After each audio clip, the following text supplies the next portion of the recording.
everybody, and welcome to this week's edition of the Winging It F1 podcast. It's just me and Adam. This week, the man with a shower in the Midlands, which doesn't function properly, does it, Adam? I thought I would get that fact in this year, which I have now done. How are you doing, Adam? Disturbed. But I'm good. Apart from that, it's Super Bowl Sunday, so I'm looking forward to that. I've got my most Super Bowl shirt on, which isn't really anything to do with the Super Bowl. But Nigel, since you are much better at predictions, do you think the Philadelphia Eagles or the Kansas City Chiefs will win? NFL, which I don't watch, is one of the few sports I don't watch, but I think the Philadelphia Eagles are going to win. Okay. I genuinely can't call it. It's really close. Well, I just you haven't. Well, yeah, because you don't know anything. That's kind of makes it easier. You could have just flipped a coin. I'm going to say the Kansas City Chiefs, and then I will get it wrong again because Nigel is a lot better at predictions than me. So There we go. I cannot wait for our. You know what? One of my favorite episodes every year, and I can say every year now because we've done this for this fourth season, is the F1 preview when we make our predictions. I just love it. But that'll be in a few weeks. Because this week we are talking about the three teams that launched the cars over the last 7 days. We have, of course, had Williams, Alfa Romeo, and AlphaTauri on Saturday night in New York, which I don't think many people watch unless you're a bit nerdy or weird. So we're going to talk about Williams. I didn't, first. Just for the record. I'm unnerdy and unweird. Yeah, Adam didn't. Did you? But we're going to talk about Williams first. They've got a bit of golf, haven't they, Adam? But what else caught your eye on the launch? I do actually have a bone to bit with some car launches. I didn't put this on our planning doc because it's only just come into my mind, but we'll come back to that at the end because there's a lot of criticism of car launches. So I do want to say something on that at the end. But yeah, in terms of Williams, I mean, it's nice having golf back. They've obviously not gone kind of full golf livery, or they've only kind of got the sticker on, really. I hope we'll see a kind of throwback livery because when McLaren did that in Monaco, it was really cool. But I think it's quite good that they've not kind of gone for that full rebrand again because they've basically had a change in livery every season pretty much. There was 2018 was Martini, 2019 was that the one that was going to be Colgate, and then no, that was 2020. 2019 was Rocket, 2020 was going to be Colgate, and then Rocket pulled out, and then it was kind of that like halfway one. 2021 was again just kind of like a random, I don't know, like blue and white, a bit random, and then so it's been like a very different. They've not really had like a set, I guess, like design going all the way through, or they've not really had like something to build, I guess, their branding around and their. But fans like different design every single year, Adam. They want a different livery every single year, Adam. This is what Twitter wants.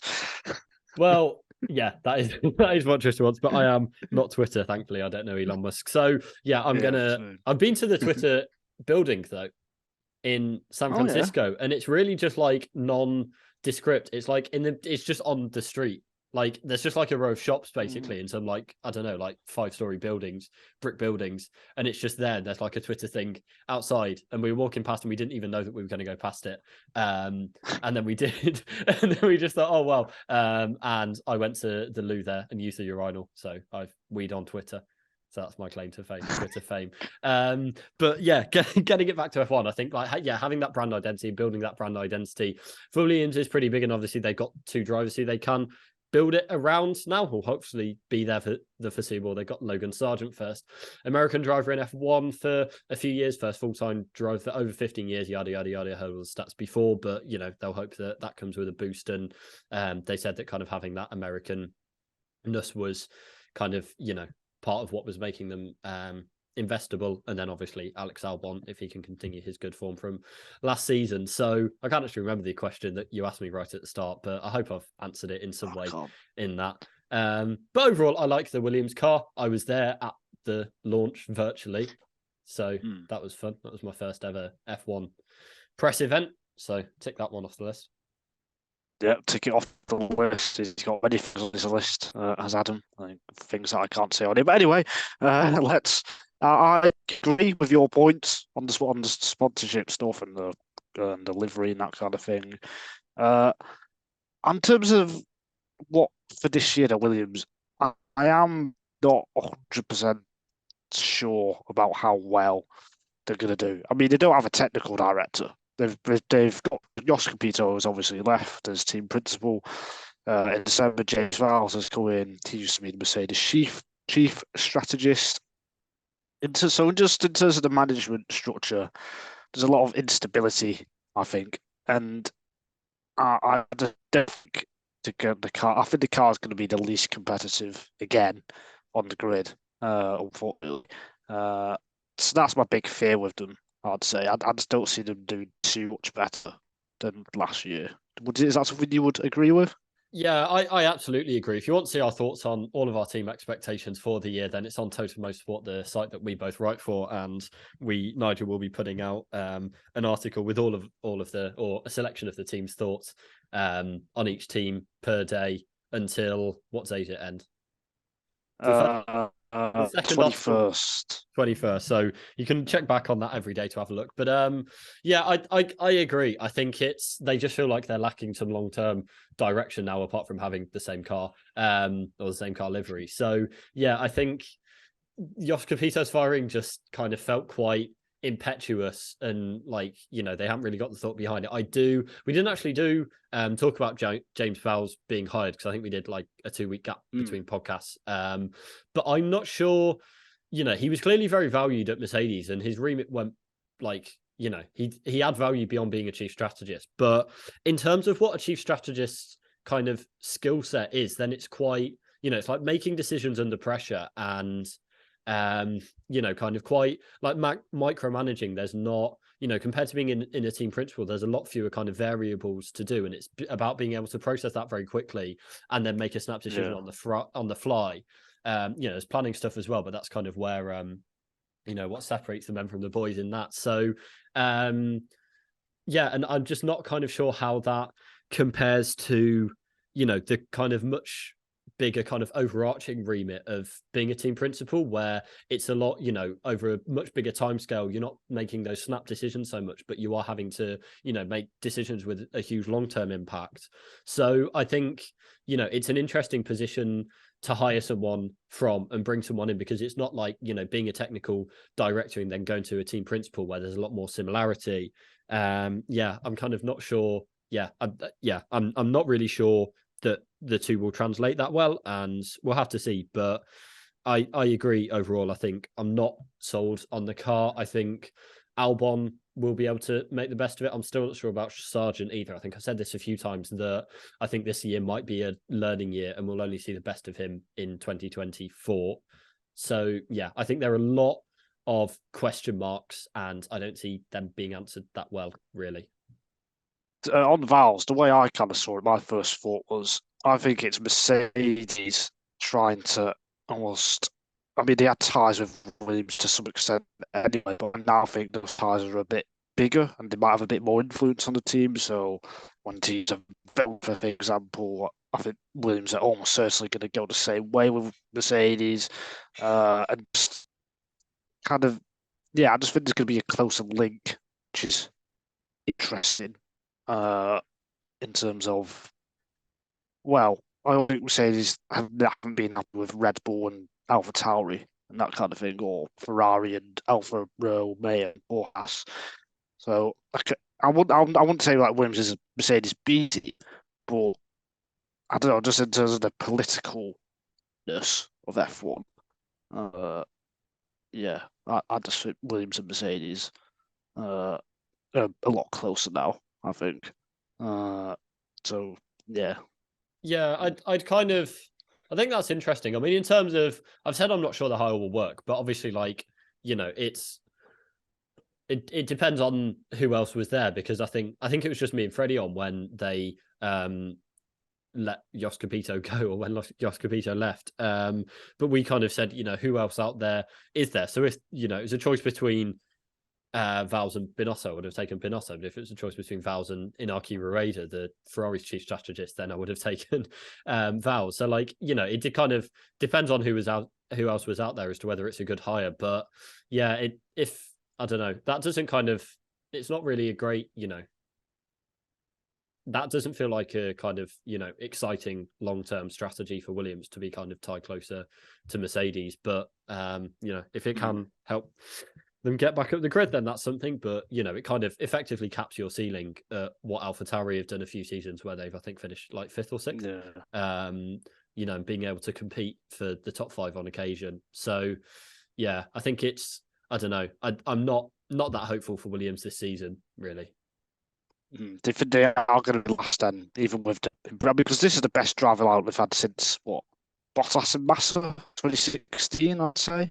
Because I mean, since then they've had Stroll, Sorokin, Freddie's guy, Russell. Who else? Kubica, well, yeah, Russell was good. Yeah, Kubica. So yeah, I'd say since Massa and Bottas, this is probably the best lineup. I'd say.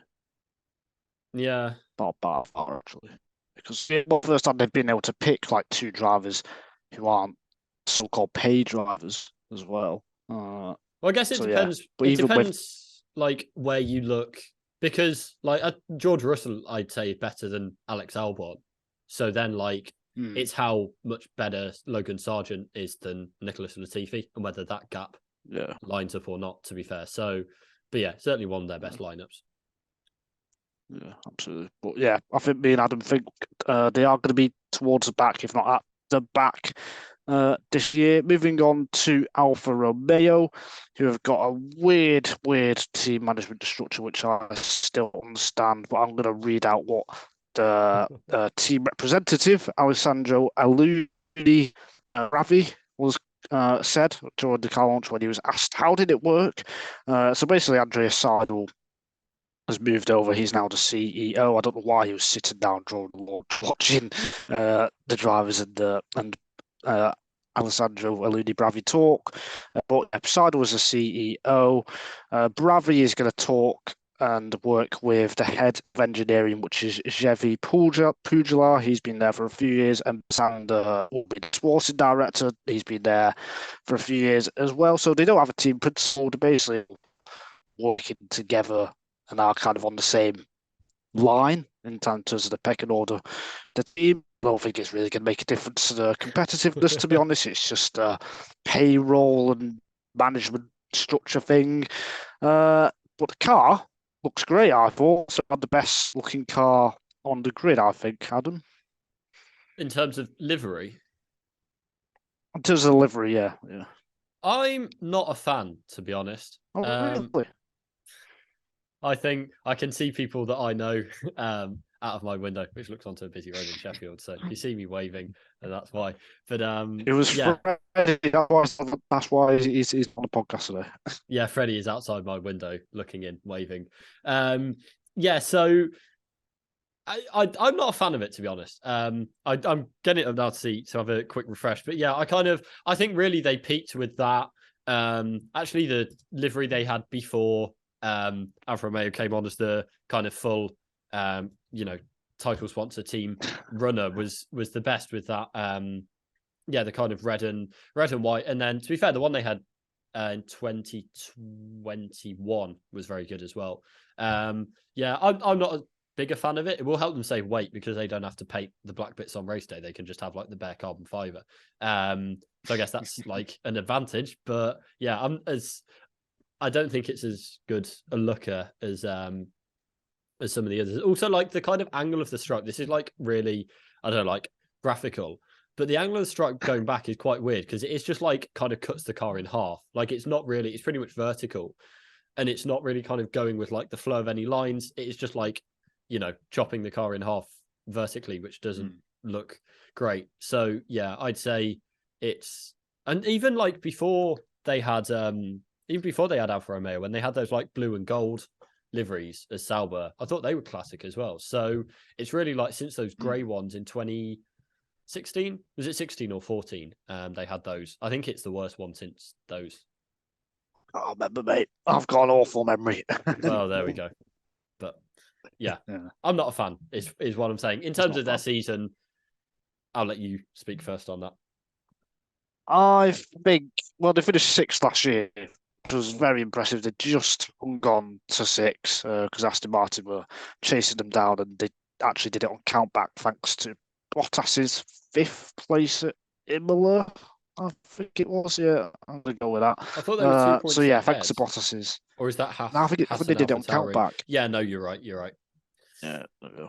I mean, I wrote those articles in that, so of course I know. But no, and it's not going to be as good as last year. I think they're going to struggle to get those 5th, 6th, 7th type places that they got in the early part of last season, and I think they were outdeveloped certainly by Aston Martin in the second half of the season. And I think this year it's going to be kind of momentum from last year into the new season. That's how I kind of see it for most of the teams this year. So I think Alfa Romeo are going to drop back. The driver line, I have massive question marks about. I mean, someone's got to be the worst driver on the grid. I do think that is Joe. Unfortunately, I just don't think his ceiling is quite high enough for me. His peak was almost his debut in Bahrain. I mean, yes, car wasn't developed that well, and he probably had better races, but wasn't able to show it in terms of results. But there wasn't that much improvement to me from Bahrain last year. So I think with Joe, we've seen what we're going to get. I don't see him making that step, as people call it. I just don't see him improving. And then Bottas, I've got question marks about him in terms of his racecraft, because I think he struggles to follow cars. This has been a problem he's had all the way through F1, so we saw that at Mercedes. So his one lap pace will be great, and I think at times he's going to deliver some stunning laps and get into Q3 when might go out in Q1, that kind of thing. But in the races, I don't know. I just his racecraft to me is a problem. And when you're in the midfield, when it's tight, when you do need to get your elbows out, when you need to follow cars and read trains, that is a big problem. So I think the driver lineup is kind of weak this year, I think. Yeah, I absolutely agree. We talked about this on our rank the driver lineups podcast a few weeks ago. So please go and check that out, because that was a lot of fun to do, and had some Nigel and I disagreements. That was the worst podcast we've ever done. No, I'm saying it. That was fantastic. Nigel, I duped Nigel, so therefore it is the best podcast we've ever done. Listen, did I explain this on a podcast at the time? But like, for some context for those people who've seen, Adam basically sent me his list because I told him not to, but he did anyway. It was like end of December, like last year. But he sent me a different one. So I prepared for the list that he sent, but then it was a different one. So I had all these arguments, but then when he was reading it out, I couldn't argue, and that's why I got confused when he said like Mercedes was missing the best one. I thought he was going to say Ferrari and stuff like that. So there we go. There's that context now. But if you haven't seen it, you can go and watch it back and laugh at me and praise Adam for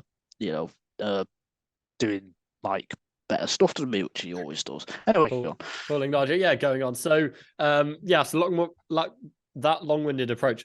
They kind of had an under the radar 6th place, because it is still really good. Finishing 6th place. And I feel like it's maybe not been appreciated as much as it should, because they don't have the most talented driver lineup on the grid. But it's kind of, I think just a lot of teams were weaker. Like, I made this point compared to like 2020, where you had AlphaTauri up there and you had Racing Point were like battling Red Bull on occasion. And certainly at the front of that midfield. Then it was a lot stronger competition, and McLaren kind of out of sight from teams like Alfa Romeo as well. So I think it was maybe other teams just kind of falling back from where they were under the new regulations, rather than Alfa Romeo really taking a step forward. And I kind of think I think they're going to struggle. They do need to get their development sorted out and kind of get that. I think they've worked on their infrastructure and got their kind of better processes for getting those upgrades on the car, but they do really need to work on that. And it's also kind of weird, because they are in some ways just treading water until Audi come in. They won't see it like that, obviously. And then with Zhou Guanyu, I think you've kind of summed it up. He's just, can he take that step forward? I'm not sure. I think just fundamentally, he's clearly like well liked in the team. I think he could very well stay around for another season. His contract's up at the end of this season. I can see him getting another extension a lot based on just the fact that the teams really do like him and value him. But I'm just not sure he's got the really top end talent to like make that step up and be one of the best drivers, I guess, in class. Valtteri Bottas. I mean, I've still got huge respect for Joe, by the way. Like, I'm not out here, but like, when we're talking about just the 20 F1 drivers, me, but someone has to be worse. So for me, he is the weak link there. But I've got respect for every single racing driver in the world. So just in case anyone's watching this, we can all stop bullying. Yeah. Or whatever. It's like you say, someone has to be the worst, and I think we both think that he is. Bottas, I'd say he's the best qualifier out of that kind of group at the back. But yeah, it's just that when it gets into race day, like, can he do it? Can he make the difference on the Sunday that, can be like 4 or 6 points difference? And, when you think that they only scored 55 last season, then that can be, it would have been the difference between them or Aston Martin. Getting that 6th spot. So yeah, I think I think they'll be it'll be crashing back to earth for them. I think they'll be fighting against, potentially AlphaTauri, depends how Haas are doing, but I think it will be kind of that, that group at the back again, unfortunately, because it would be nice for them to go into that Audi partnership with some momentum, but yeah, it's interesting what you say about Alpha in terms of the perception of them, actually. I think a lot of it is kind of recency bias, but in terms of when I say recency, like, I mean the second half of last season, because they started off last year so we had the 3rd best car at some of the tracks early on, like Imola, for example. But then after that, in the second half of the season, they were probably 6th, 7th, or 8th fastest cars. I think it's just that momentum that we talked about earlier, but also the team itself has always, I don't know, I felt it's almost lacked, apart from Raikkonen, it's lacked a bit of character and personality within the team, maybe. So maybe I think that's to do with it as well. Yeah, I agree on that. And even when they had Raikkonen, him and Giovinazzi, it wasn't, the kind of most spectacular driver lineup on the grid. Then Raikkonen was kind of past it, or, very close to past it. So yeah, I think, but like Freddie said on the last episode, like, it's not just been a thing for the few years, kind of bar Leclerc, then they've kind of, it's not been a great team, or there's not been much excitement about it for a while. And it just kind of feel like they're treading water, and it looks like they might try and make a play for Norris or another big name driver when Audi do come in. So yeah, I don't know. It's I think they haven't made many technical signings as well. That's another thing, because like here, like Aston Martin, that's another team to kind of say it's another team where it's just an Aston Martin badge effectively, and then nothing more. I put money into it. It's not much more than that. But then they've made signings like Dan Fowles, where off the top of my head, for Romeo, I can't remember them making any big signings or anything like technically within the team as well, to create that, almost excitement that they've got a Mercedes or Red Bull top engineer and that kind of thing. So I think that's part of it as well. Yeah, I think so. I think the car kind of, in terms of the actual car, because they were the first team to release their actual car, or something close to it. It does look like it has got some potential. They kind of channeled a lot of what works for Red Bull and Ferrari from last season. So they've got the kind of letterbox side pod air intakes. Rather than the kind of teardrop ones, and they've got more of the kind of Red Bull packaging around the back of the car as well. So, but those teams will have taken another step forward this season. So it's kind of hard to judge until it gets on track. Like, it looks like it would do a lot better last season, but like, you'd expect that from a car this season. So yeah, in terms of like, it's nice that they did actually reveal the car. Nigel could have been on TV in the car launch, but he wasn't. So yeah, tough for that. But if I was going to shout out the podcast, like, genuinely, I was going to risk it. Who cares about the FIA? I was going to risk it. that is good. That is good. But I think, like I say, I think the 6th place might be a bit of a high watermark for them. Yeah, I think so too. So far we are agreeing, and talk about AlphaTauri now, because they were the 3rd car to launch on Saturday night. It was in the UK and Europe, in New York. From what I saw, they also talked about AlphaTauri, the clothes brand, because that's what it is. But I haven't got any of that kind of clothes. Obviously, I don't have any F1 clothes actually, so neither do I. it's not just AlphaTauri that I don't have. There we go. So I reckon we might be. Actually, no, I do. I've got a Ferrari shirt and hat that they were giving away free at Autosport 2020, and I don't think I've ever worn either of them. I was gonna wear the Ferrari hat if they won a race in 2020, and obviously wasn't it didn't. if Mark Cavendish won? Oh yeah, you say as well. Yeah, yeah, that was it. 2021. And spoiler alert, he didn't. So, but he got a lot closer than I thought he would. In fairness, so yeah, maybe I'll make that bet again for this season. Yeah, if we ever start I don't know what the handlebarring it cycling podcast. If we ever start that, then go and listen to that because me and Nigel do talk a lot about cycling. But yeah, we just talk a lot. But yeah, we do. But yeah, I completely lost. So, yeah. I reckon we're one of the only F1 podcasts out there who don't. No, because then Freddie does. Freddie owns lots. Okay, abandon that point. Doesn't matter. False alarm. Us two don't have lots of F1 merchandise and buy that stuff there. Yeah, because it's so expensive. Yeah, but then again, I think we analyse better than most podcasts. So there we go. Let's move on. And talk about AlphaTauri, see how we can analyse. You already introduced them, so yeah, I'm just doing it twice. Why not? Why not? Who cares? I'm gonna do it when we don't have Freddie to anchor us. We do get kind of when I don't know when it's Nigel and Freddie. It's I don't know a bit more. It's more serious. Yeah, it's more nerdy. And then when it's me and Freddie or me and Nigel, then it goes a bit more off the rails. Yeah. Well, there's only been you and Freddie twice, hasn't it? 2 or 3 times. Yeah. Once. No, it's been more than once. But yeah, it's not been that many. Was it more than once? Anyway, AlphaTauri. People want to hear this. Yeah. Sorry. Yeah. Or maybe they do. If you do, comment. They finished last year.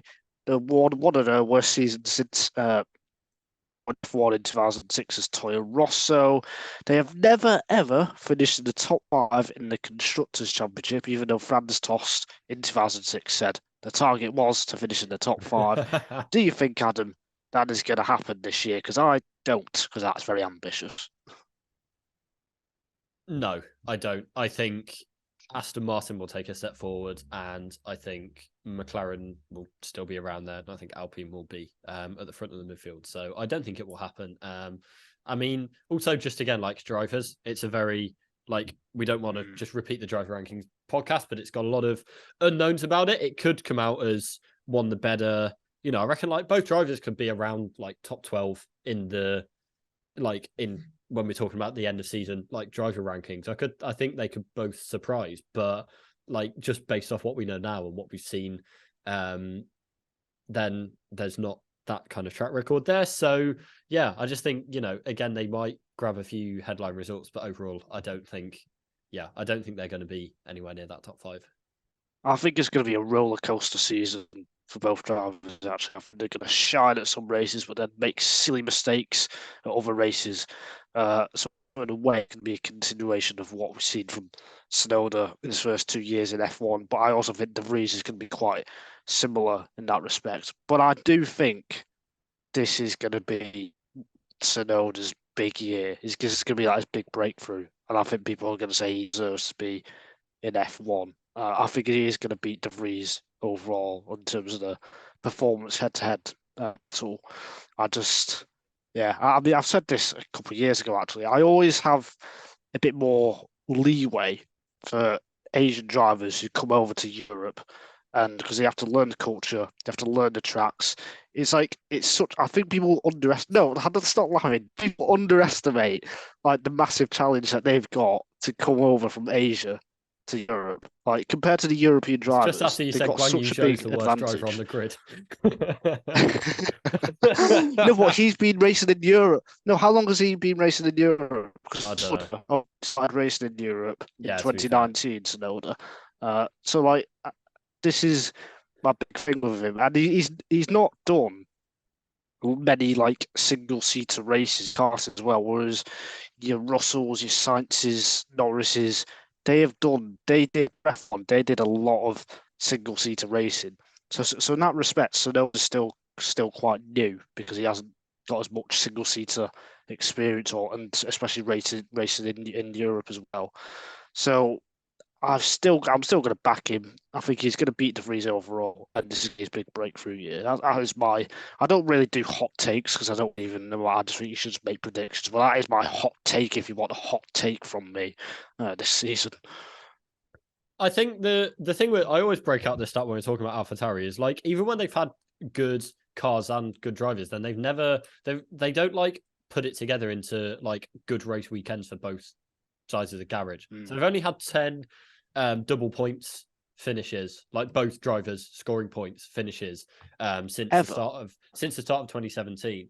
So even though like they've had, like Gasly, Kvyat, Albon have all been doing well for the team, then they've never had that kind of, both drivers doing well on both sides of garage being able to do well consistently. So I think that's kind of I think with Tsunoda, there's like I agree. I think, De Vries and Tsunoda have both shown that they're quick and both shown that they're maybe not the most consistent drivers in the world. So, I think it's like you say. I'm just going to repeat what you said. I think, up and down. And word for word, repeat exactly what I said. Are we impressive? No. I think that I've always got a lot of sympathy for Asian drivers that come over to Europe and do well, and I'll give them a bit more leeway because he's on. No, I can't remember the rest of it, and I don't have Tsunoda's driving profile up right now. How long was Zhou Guanyu racing in Europe before he stepped it to F1? 2016 is the answer. So there you go. That's quite no, but seriously, that is quite a long time now compared to Tsunoda. So that's the thing with like Zhou Guanyu is he just didn't. That's 2014. No, 2015. 2015. But yeah, like that's the thing. Like, Tsunoda really didn't have a lot of experience, like racing experience, before getting in the car. But it's now getting to the point where after this season, he will have completed 60 races. Yeah, over 60 races. 20 odd, isn't it? Yeah. So it's kind of getting to the point where that isn't really an excuse anymore. So I think. It's a real prove it year, especially the like Honda and Red Bull seem to have decisively split now. Ford have come in, so there's not that kind of potential that people said they might keep him on because they go back to Honda and he's a Honda driver. So, and they've got a Yuma Iwasa in F2 who had a good season last year and I think finished 5th, and he's one to look out for this season. I really think he could start. So between all of those factors, I think there'll be some headline results for AlphaTauri, but I'm not sure they are gonna kind of be able to fight with the kind of genuine midfield. That kind of like fifth, sixth, seventh region. Maybe up to 8th. Then I think they're not going to be able to fight there consistently. And just on De Vries, quickly on him, how do you think he's going to go? Do you think this is going to be his only season in F1 potentially if he doesn't do well? No, I don't think. Because it's 27, right? I don't know. Yeah.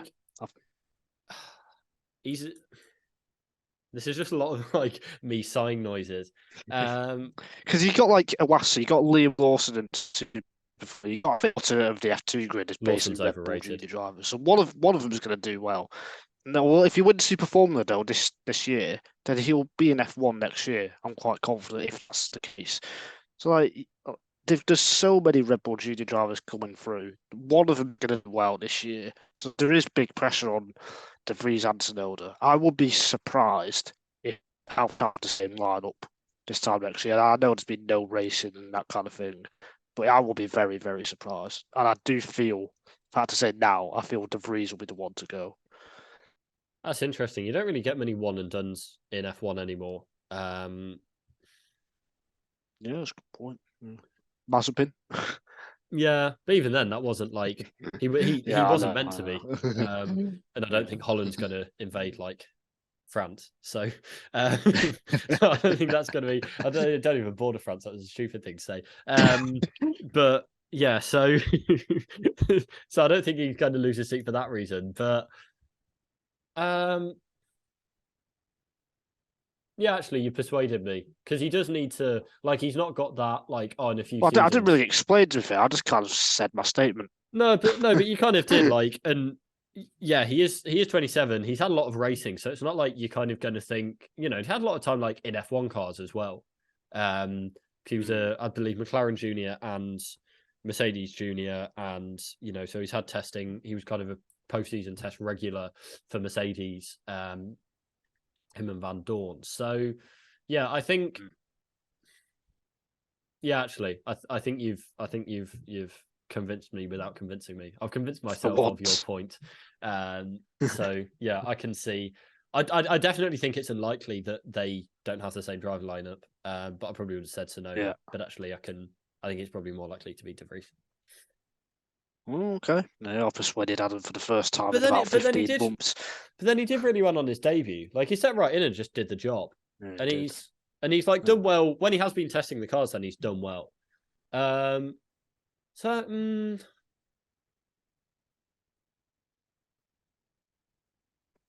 He's one to watch. I'll sit on the fence. He's one to watch. Don't worry, we didn't freeze her. That was just Adam's brain ticking over. If you didn't hear anything, my brain's been frozen since 2000. We've noticed. Let's talk about the car launches in general then, because you wanted to make a point, Adam. Now you're going to surprise me with this point because I have no idea what it is. So hit me with your surprise comment. Well, it's just like everyone getting annoyed at car launches, when they're not like, what are you expecting? Like Red Bull, everyone got really, I should have said this last week. Everyone got really like annoyed of, they're showing off their other athletes and not even focusing F1. And then they did all of that only to reveal like the same car that they've had before and then do afford saying Domenicali's going to go on stage and then him not being there is embarrassing. But overall, and I think the female host wasn't very good either. And the, budget Matthew McConaughey was, I guess, an acquired taste, but I've lived in the South of America, so the south of the US, so I have acquired that taste. But like, I just don't get this whole thing with people being like, oh, they forced us to watch for an hour and then showed us the same car. Like with Red Bull, it's going to be the same car. If you're going to be that annoyed that it is the same car, then don't watch for an hour. Like no one's forcing you to watch this. It's going to be, random stuff. It's going to be like them filming a music video or like designing clothes merch or whatever. It's not if you don't want to watch it or if you don't want to sit through all of that, then don't watch it or be doing something else and just have it on in the background. Like people hype it up to be something that it's not. And yeah, just don't be disappointed when it can't be disappointed if it meets expectations, and everyone's expectations for things like this aren't high to begin with, or if they are, then they're artificially high. They've been inflated and they shouldn't be. So yeah, just like everyone cool down and chill on it was a rubbish car launch. Like, they are what they are. I think it was pretty cool actually that Red Bull did that because it is like one of the biggest events that they will have sole control over in the year. Yeah. And to promote athletes from other sports that don't get that exposure. Like, can you name a fencer? Because you know more about sport than even me. The British one. I forgot his name. I can't name one. I can't remember. But if his name comes back to me, I'll name it. Okay. Well, there we go. Like, even me and Nigel, who have like a combined sporting knowledge bigger than most people or most pairs of people, can't name a fencer. Bigger than the whole world, thanks to me, mate. Then, it's not using that to cross promote. I think is quite good. It's like using it to promote your junior drivers is also quite good, but. Just don't get annoyed or like, it's the same thing over and over again. Or don't get annoyed that, the host isn't great. Like, just don't watch them. It's not just wait until the pictures come out. Or if you do watch it, then don't have those expectations that it's going to be the best thing in the world. When most of these F1 teams are just building a brand, they're going to keep it similar. And, it's not going to be exciting. It's not going to be world beating. It's going to be a lot of the same stuff. It's going to be a lot of PR because it is a PR event. So, yeah, just less of they forced us to watch all of this and then it's the same car again. Just lower people's expectations, please. There, I'm done. No one forces anyone to. I mean, I agree, by the way. No one forces anyone to watch it. It is your choice what you want to watch. Vote with your feet. Like, if you don't like it, then don't watch it. And then maybe teams will change it up. Either they'll think, well, it's fine us having less viewership, or we want more viewership, so let's change it and make it more interesting. But don't do both. Like, yeah, just kind of vote with your feet if you are annoyed at the way car launches are going, then yeah, you don't have to watch. Sorry, I cut it again. No, I agree. I mean, for me, I think I've said this before. Liveries, car launches, I really do not care. I don't care about the colour. I don't care how long or short car launches or how they do it. I haven't for years, just because I'm more bothered about the performance, the sporting aspect, really. So that's just me. So yeah, I just find it funny when people. I mean, of course, when people are suffering. No, no. People are upset. I'd find it funny when people complain. No, I find it funny when people complain about things that are not really that important in life. There we go. That's my general Getting quite deep now. So, yeah, it is. Sorry. That's we're gonna get more actually on this fun episode, because we're gonna talk about Mohammed Ben Sulayem, because we haven't spoken about him for over a month now. There has been a lot of controversy surrounding him, not just with him talking about F1's value and F1 getting angry about that. There was something, or someone revealed that in 2001, I think it was, or just over 20 years ago, that Ben Sulayem wrote the following, which I'm going to read now. He said that he does not like women who think they are more intelligent than men because they are not in truth. He said that over 20 years ago. I don't think he has commented on since the FIA have said that is nothing to do with them, basically. Then there has also been a big debate about the FIA's regulation now that they want to speak about political or religious views. They have to have written consent from the FIA. That was announced in December at the end of the year. And F1, Stefano Domenicali, has basically said that they don't agree with that completely. So there is that continuation of Ben Sulayem versus F1. He has stepped down from his day-to-day duties as it is, and Nicholas Tombasis, who is the FIA's director of single-seater racing, will now be the point of contact for the 10 teams. Quickly on that point, actually, Ben Sulayem, when he was making his manifesto 2021 before he became president, he did say he wanted to do that. He didn't want to have as many duties or as hands-on as he was. So to me, that bit of news wasn't really news. It was just him doing what he said he was going to do. Just people have forgotten about it, and all this controversy made them think it was a big thing, but it wasn't. But anyway, the other stuff is big news, of course. On the free speech thing, Adam, that was very long. Answer me. On the free speech debate, what are your kind of thoughts on it, and what should be happening? Well, we covered this already, so I'll keep it quite brief. Yeah, I don't think it's a good thing. I think silencing people's ability to make political statements is a political statement in itself, and F1 wouldn't be racing in a lot of the countries that it was racing in if it wasn't for politics. You can't separate sport and politics as people think that you can. There's also, when people are labeling, when drivers do make political statements, why don't they just focus on racing? Why don't they focus on their job?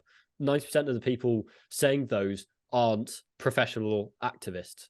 So, if you're, I don't know, an electrician or a researcher or a maths teacher, and you're saying, why didn't Lewis Hamilton just focus on his job? Well, you're going to say political stuff as well. Why don't you just focus on your job? It kind of cuts both ways. So yeah, there's that. I also get annoyed especially when there's stuff about the environment and people, call out drivers and how can you race in F1? How can you be part of something that is so environmentally damaging and still talk about it and still kind of say, call out other people for environmental unfriendliness, because again, it's just really, really some people just kind of aren't satisfied, or will never be satisfied about things, or why don't Lewis, when people, when Hamilton will make a Black Lives Matter statement, and then people get annoyed about why he's not also made statements about 15 other different issues, and it's just like they're really cheap, kind of just cheap ploys or cheap comebacks that aren't really aren't really legitimate and don't really kind of make the point that you want to make. So yeah, overall, those are just some of the gripes I have with people's arguments against drivers and sports people, and just celebrities in general making political statements. I don't think there is, within reason, I don't think people should be making extremist statements, but within reason, I don't think there's an issue with it. And like I said, you can't separate sport and politics, even if you try. And if you do try, then that is making a political statement in itself. Yeah, I completely agree. I mean, anyone gets annoyed at someone doing something for 10 seconds or a minute or however long a gesture or protest is. I mean, he's got to look at himself. Are generally getting annoyed at someone sticking their hand up to support Black Lives Matter or making a knee and that kind of thing. So that's the way I kind of see it, and I completely agree with all your points. And we have discussed this over the last couple of years as well. What I do want to bring up is I would absolutely love it if a driver went ahead and did some kind of protest in Bahrain. I don't think it would happen, but it's a bit like the World Cup when with the armband controversy when England didn't wear the armband again because they were threatened with a yellow card at the World Cup. I would love it. The powerful message if a driver did some kind of protest or something. If they really believe in it, they should, because especially if someone as big as Lewis Hamilton did it, who's probably the most important driver on the grid, the FIA, would they really, really penalise him? Because they haven't said about if there is going to be any punishment, and if there is, what that punishment will be.